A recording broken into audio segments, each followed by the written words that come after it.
Hello, Mr. Lordi. How are you? I'm Dimitris calling from Chicago and Metalkaoz. I'm all right. Hello, Dimitri. How are the monsters up in Finland? I think the monsters in Finland are doing okay. We're doing good. There's no, everything good in the Monsterland, I would say. Perfect. So, we have a new album coming out. First of all, what makes this album as limited Deadition and not edition? Well, because it's a Lordi album, that's why it's Deadition and not edition. Because it's a Lordi album and it needs a word of play. That's there you go. That's the reason. That's the reason. I mean, it's one of those things. You just cannot be normal, can you? No, you can't. You just. Well, I'm not sure if anyone is considered normal. I'm not sure about No, but nobody's fucking normal if we go into that game. Yeah, but in this, when it comes to naming the albums or making up titles for albums or songs or something, if it's Lordi, it's not gonna be normal. Sure. Yeah. No, it's normal per Lordi. There you go. yeah, absolutely. Yeah. Because the problem nowadays is, even though nobody can be considered normal, everyone thinks they are normal, and they are trying to make other people feel like the same way. So, right. I think you're right about that. Yeah. Anyhow, I know that you keep writing music, you never stop. However, how long will you say did it take to make this Lordi album? So in 23, I would say it was August, maybe September, I started writing the songs, writing the material. And then already in, that's when I was making the demos. And then already in December, we already started recording my lead vocals. And we already chose the songs that we're doing. So that was like, so within 4 or 5 months, we were already recording from the start of the writing.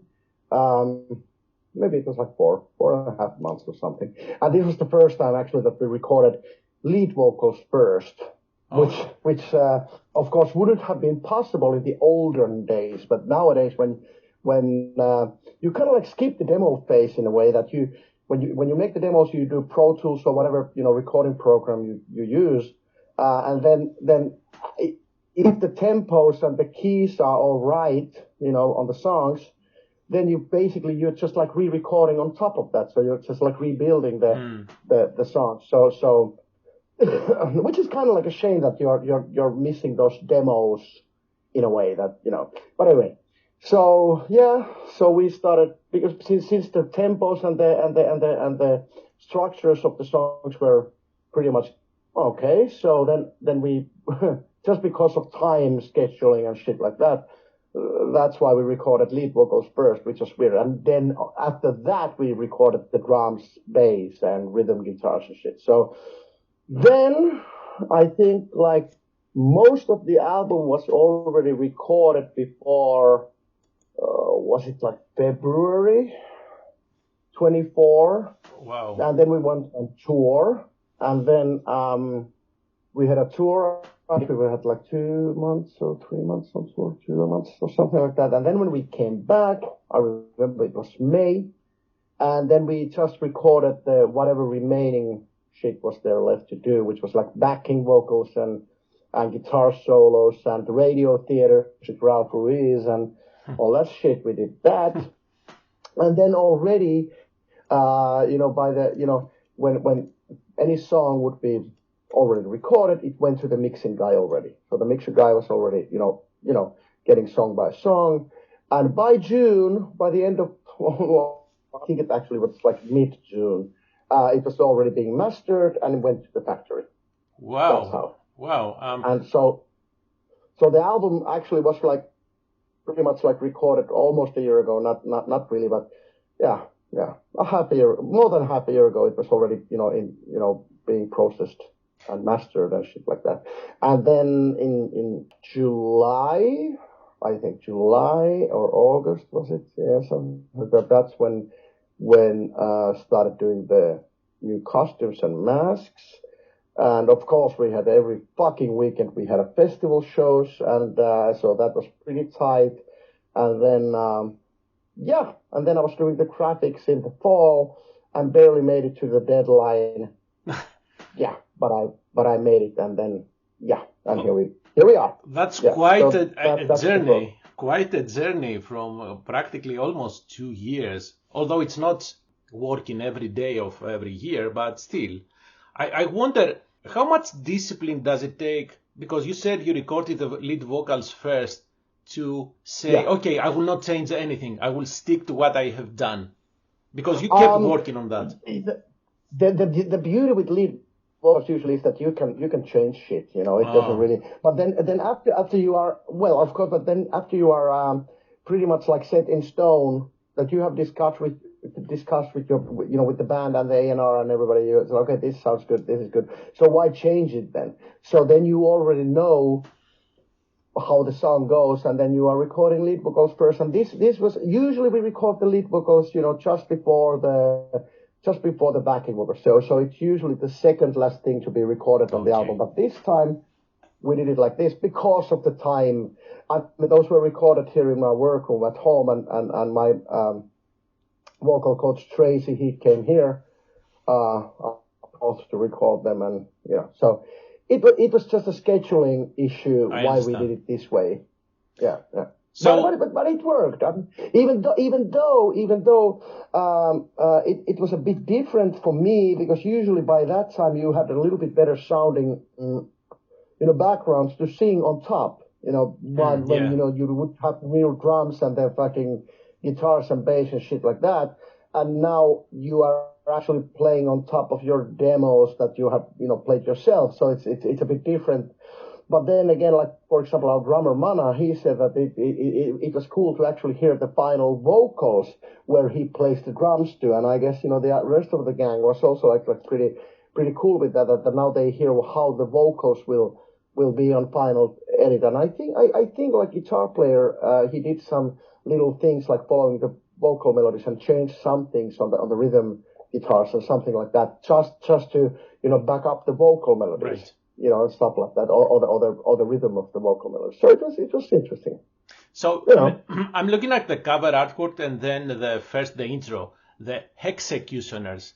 Is there a reference to board games there or not? No. No reference to board games per se. It's a reference to 80s TV shows, 80s. Toys and 80s merchandising, and the way 80s was, like marketing in the 80s, how colorful it was, both on TV and on print media. That's basically where the whole reference comes from. And Executioners just sounded like a cool thing, as a TV show. And while that being said, I am a board game player myself. I love playing board games. I don't do any console games. I've never owned a console in my life, never had a PlayStation, never had an Xbox, never been interested in that shit, not even a PC game or anything. If I play board games, actually. My respect to you just increased a tad more because you said that. And just by reading the press release and what you have, specifically in the song Collectible, right? I can relate because now in my 50s, I have started buying games that I couldn't when I was younger for all different kind of reasons. So I can definitely relate on that. That's it. I'm not really sure. I don't remember what was in the biography, what was written in the press release, but I think there was something about the. Basically, they were describing, like I said, that we couldn't buy those things when we were younger for all different reasons, but now. I mean, exactly. Like when you're fucking 9 or 10 and you're asking for your parents to buy the cool Muppet or E.T. shit or Star Wars shit, there's no, that's too expensive, you're not going to get it. Well, little did they know that fucking 40 fucking years later, the fucking, they're idiot of a son is gonna spend all his fucking money on fucking eBay and shit and buying all those goddamn toys that they could have gotten for him when he was fucking 10, and now he spent like 10 times more money on that to buy it from some weird fuck up country, that pays the customs and the tolls and shit like that, everything to, just to get that weird fucking E.T. toy from 1982, just to get it, and then you're like, woo! Yeah. Please don't make fun of us, man. Come on.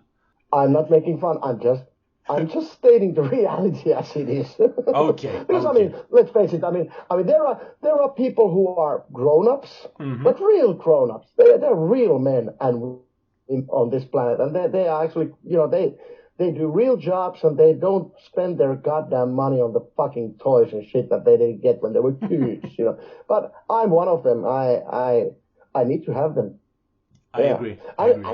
I'm thinking that if my parents would have been, pussies and wouldn't have any discipline on me and would have bought everything that I wanted, I don't know. Would I be the same person? Probably not. So that's good that they did what they did, because after all, we wouldn't have Mr. Lordi. Come on. Well, but who knows? Maybe, I don't know. Who knows? I could have been something. Who knows? So back in the intro, I think I got some Twilight Zone vibes there, but I may be wrong. Oh, absolutely. Oh, thank you. No, you're not wrong. Thank you. Twilight Zone was absolutely one of the references, like the influences that I was, aiming for, like Knight Rider, Twilight Zone, absolutely, definitely the Incredible Hulk TV show. Those things like sonically were there, and also like little, in a way that I was thinking that where in towards what direction I'm going to be leaning towards when it comes to influences or little tributes. So absolutely, Twilight Zone was one of those. Absolutely. Yeah. And then you start with in Legends Are Made of Cliches. You have the almost Halloween sounding keys there. Yep. Yes. Halloween. that is complete. That's like Halloween meets what I said. The Incredible Hulk TV show. Kind of that thingy. That was the main, and that was totally meant to sound like something that is really, sounds familiar, and you really cannot like you cannot really say that hey, that's a fucking you stole that from this and that, but it's on intention. It is meant to sound something that hey this is close to that, or this reminds me of that, and that's why hence the title.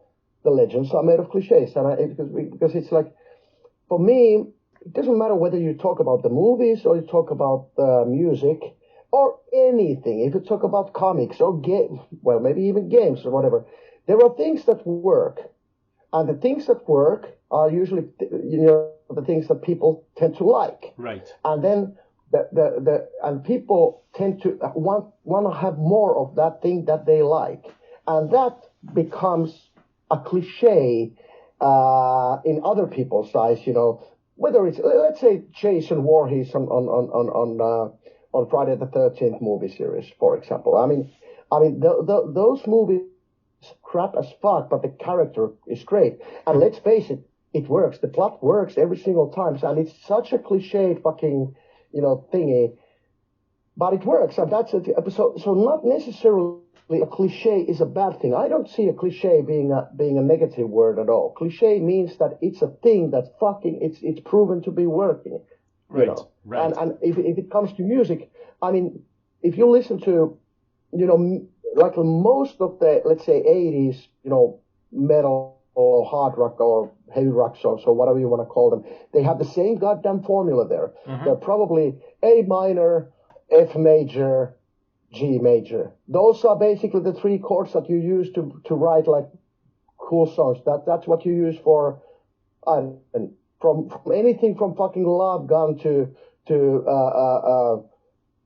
I don't know. I want to be somebody to, anything. It's like Holy Diver. And those are the chords. And that's why it's that sounds so cliche. Yeah, because it works. It's a thing that people like. That's yeah. Well, of course, depending on the people. But yeah. And I want to add on that. It's interesting though that those are the songs that they have stuck with us all these years. Even though great music is being released and written today, when you have, as you said, those cliches, it gives us, I don't know, some comfort. We like those. We go back to that. Yeah. And limited edition is actually not recreating, feeds on that. The album is soaked in this atmosphere that we love to love. Yeah. It is celebrating the choices in music that are proven to be working. Yeah. No. You're absolutely correct. Yeah. And it's like it's not even trying to reinvent the wheel. It's trying to actually celebrate and embrace the wheel that we already have. Yeah. And on that song, I love your lyrics are hilarious, and you pretty much described every slasher/horror movie there. Yeah. I know that's pretty much like why do you fucking stumble if you run for your life? I mean really? Yes. Really? and why would you put on the lights if you go to an empty abandoned slaughterhouse that is known to be haunted? You go inside. Why the fuck are you going there in the first place? And you're going there, but the flashlight is all you need. You are not gonna put on the goddamn you're not gonna put on the lights. No, you go with the flashlight, and probably the battery of your flashlight will start will die out. Yeah. And the monster will be right behind you. Of course it will be. And that's like it's stupid as fuck, but it works. It works yes, every time. And those kind of movies are still being made because they work. The formula works. And it's like when it comes to art, there are a little bit different rules because there are so many different tastes. But if you compare art form, like let's say movies or music, I mean, because I can, there are the ones that are like just art for the art's sakes, for the sake of art, and then there are the movies and music and art that is actually meant to be entertaining as well. I'm not saying that it's not art, but it's mainly meant to be entertaining. But if you compare those things to food, so why aren't you talking about if you love pepperoni pizza, you're not calling it a cliche. You don't hear somebody say, "Oh, I'm so tired of this pepperoni fucking pizza because I want something new and fresh. I want something. Why does this pizza place always do the same kind of fucking pepperoni pizza?" Well, because it fucking works. Oh, yeah. That's what people like. So if one day they would do pizzas, so we decided to change the fucking pepperonis with whatever, the old socks. Just to try something different, So we put on some old socks there and whatever, keychains. and let's see, just to shake it up and do something different. Yeah, really? Is that a good idea? And I actually do think that also goes with music and it goes with movies. Like sometimes, if it works, why the fuck are you gonna go and why change it if something works? Well, sometimes people get caught in the trap of trying to sound different just for the sake of sounding different. Yeah, and Lordi has done that too, and we've been doing that too. I mean, we've been. And there's nothing wrong with that. Let me just point that out. I mean, there's nothing wrong with it. It's like, if you feel like that, hey, this time I don't want to make a pepperoni pizza. I want to make a fucking lasagna, or I'm going to make a fish soup or something. This time I feel like that. So why not? Why the fuck not? And while I'm doing that fish soup, I'm going to add some really strange spices there. And why not? You put some cinnamon there. Let's see if it works. Oh, tastes like shit. Well, maybe not. Maybe not next time. I know. Not gonna put cinnamon in the fish soup, or shit like that. You. Sometimes it's cool to experiment, and sometimes you just want the fucking pepperoni pizza. Right. That's exactly how you talk in Fangoria. Well, you say, though VHS is dead, the characters survive the brutal test of time. Time, yeah. Right? Yeah. Although sometimes I kind of wonder, being 50, I cannot judge my own time when I grew up, why that period still works and people go back. Even movies, series made nowadays, they go back to that, the colors, they saw the rotary phones, all that stuff. Yeah. And I know so many people who are in their 20s or 30s who are actually fans of the 80s shit. Both music and both movies. I mean, and characters and shit. Because, I mean, let's face it, in the 90s, we experienced, in those territories at least, like heavy metal and horror movies, for example, or movies in general, we experienced the low point. Mm-hmm. On many fucking fields, and for some reason, and now, like, something 30, 40 years later, it's like people are starting to, even the younger generations who weren't even born yet, they are starting to see that there was cool shit being done before we were born. That and I think, like, in the 90s, people were more like really ashamed of digging those things, and that's why it killed, like, all these cool things that were actually fucking working, and people were so afraid to do that shit. Whether you talk about hair metal or whether you talk about slasher films, that was the end of that. And Fangoria magazine, I mean, well, of course, it survived through the 90s, but even the Fangoria magazine, of course, being a magazine about horror films and makeup in general, when the movies changed, even the magazine changed, because it didn't have any content, like it used to be, and so I don't know. I think I honestly think that 80s visually was the fucking decade ever. 80s was the high point of when you're talking about something that was visually cool, and then in the 90s we started go down spiral, So hopefully we are making a full circle, maybe. I don't know. We cannot say that. Well, then again, there are, but it depends on, you say you're 50, I'm turning 51 in 4 days. Yes. And so we are the age brothers here. So, we grew up in the 80s. So that is the time for us where, that we hold dear, So, correct. And I know that people who were 60s and spent their, times in the 70s, they find the 70s the real shit. And the people who were born in the late 80s, and they find the 90s the shit. That's how it goes. But then again, like I said, there are so many 20 or 30-year-olds who actually go back to 80s still. They don't necessarily go back to the 90s. They don't go to the 70s or 60s. They go to the 80s and say, hey, these movies work. Hey, these albums and these bands, they fucking rock. Yeah. And now there's a reason for that. You make me wonder, a 20-year-old, what will you consider the best decade right now? 2010? I don't think so.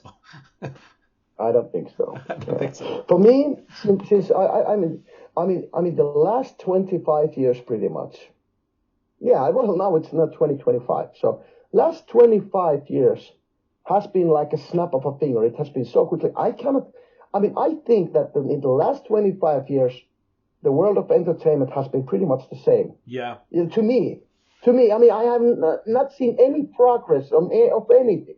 I haven't heard anything new. I haven't seen anything new. But then again, I'm an old fart, as yourself, Thank you. And I really can't. Yes, you're welcome.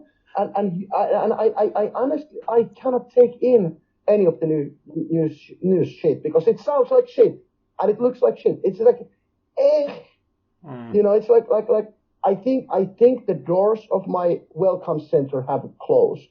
I just and like back in the day, I promised myself when I was a kid I will never become my father who doesn't understand the new music of the day. Well, I am my father all the fucking way. I understand the whole new shit. I'm like, what the fuck is that supposed to be? And I'm completely out of this world. I mean, I have no idea what's going on in the world of music nowadays. I'm like, what? What? Like, what now? Is this supposed to be sounding good? Is this now considered that this is good and fresh? This sounds fucking shitty in my ears. I don't know if you watched South Park, but there was like many seasons ago, maybe 10 seasons ago, there was an episode when I think it was Kenny, or not Kenny, but Kyle. One of the four guys, the little one, everything started sounding shit to him. And they was like, well, you're just being cynical and you're growing up. So that's how everything sounds shitty. And yeah, and that's true. That's true. At some point, everything will start sounding shit. The problem here is that when you have all this type of music being made nowadays, you kind of force the younger generation to hear and accept these things. They don't have something to compare against. So I appreciate what Lordi is doing, and I hope everybody does, that we keep setting a light in that decade and reviving those things in our own way, in Mr. Lordi's way.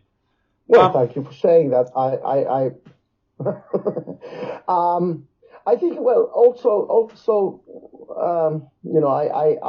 I blame the whole digitalization and internet for everything, everything that is wrong in the world nowadays. But that is also the thing, because we don't have the overall media anymore. I mean the experience of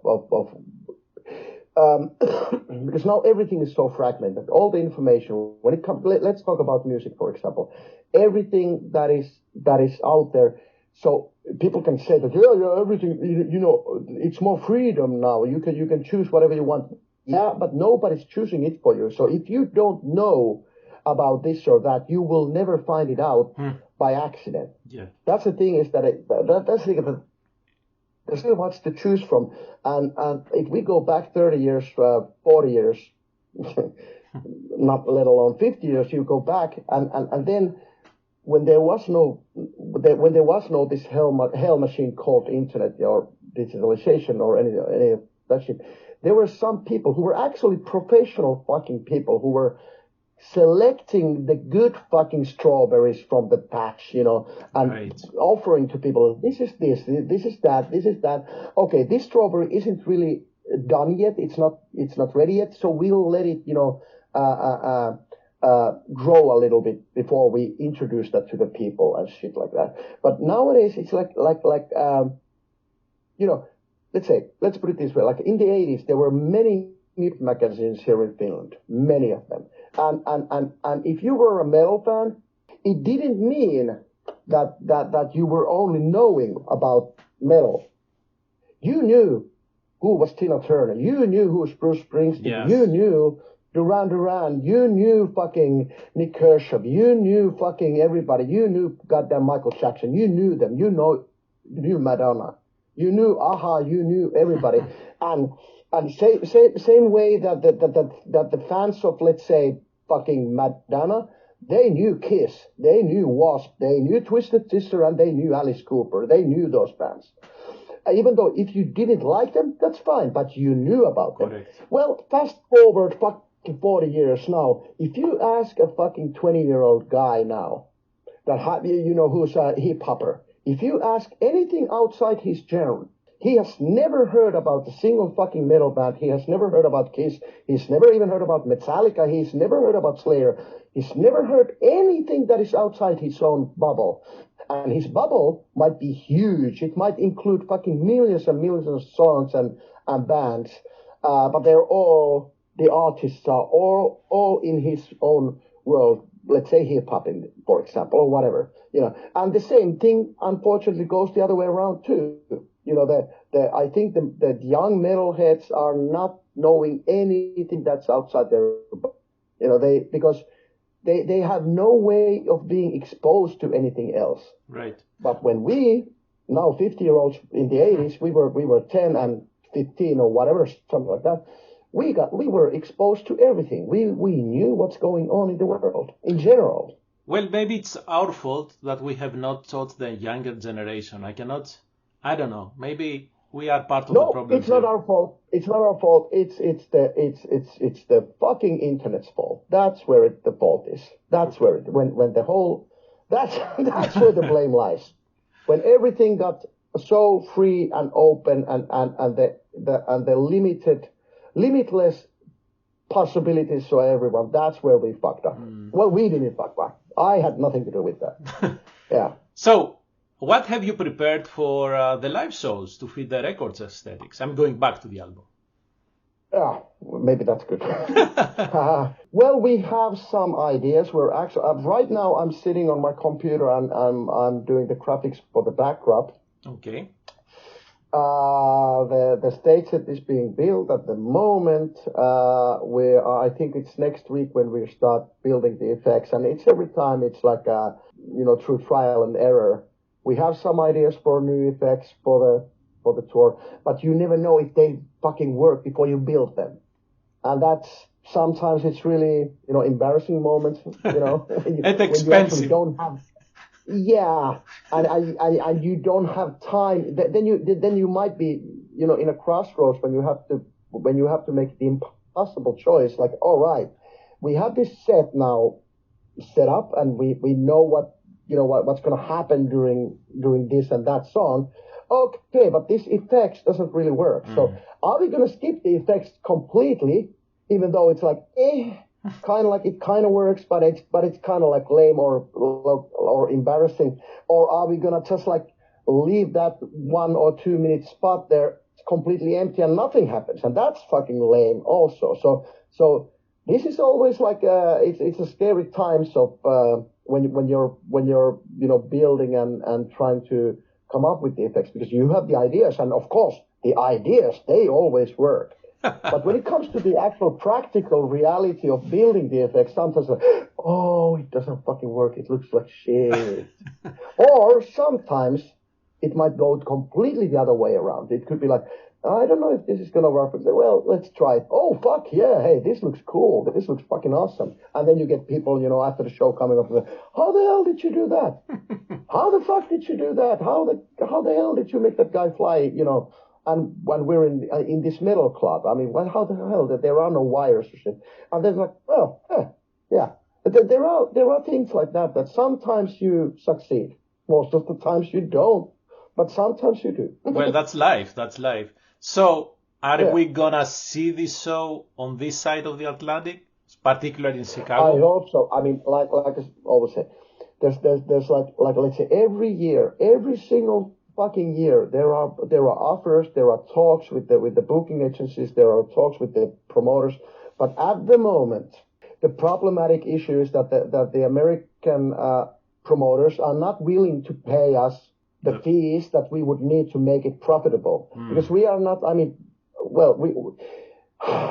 I refuse to go overseas anymore and make minus. I am not gonna. I refuse to to spend money there and come back like a little poorer. It doesn't make any fucking sense at this point of the band's career. And knowing and hearing what's happening there, with touring and with metal, in the States at the moment, it's really like, you hear about, your friends' bands or colleagues that they go from Europe, for a tour, and they're like, yeah, well, and it's like, then it's like, if the offers don't go up, then it's like, it seems that, it feels like that it's more like, and I know that there's some like the US bands even, that are like struggling.